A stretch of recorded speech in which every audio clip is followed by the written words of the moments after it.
అంబేద్కర్ విగ్రహ ఆవిష్కరణ మంగళగిరి నుండి విజయవాడకి సీఎం జగన్ కాన్వాయ్ స్టేడియంకి చేరుకున్న సీఎం జగన్ ని సాదరంగా ఆహ్వానించిన పార్టీ నాయకులు వైఎస్ రాజశేఖర రెడ్డి విగ్రహానికి పూలమాల వేసి నివాళులర్పించిన జగన్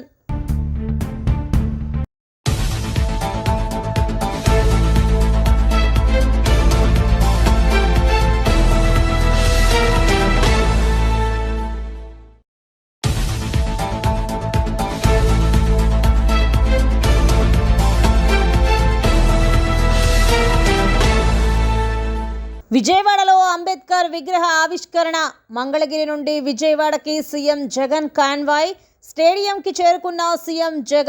సీఎం జగన్ ని సాదరంగా ఆహ్వానించిన పార్టీ నాయకులు వైఎస్ రాజశేఖర రెడ్డి విగ్రహానికి పూలమాల వేసి నివాళులర్పించిన జగన్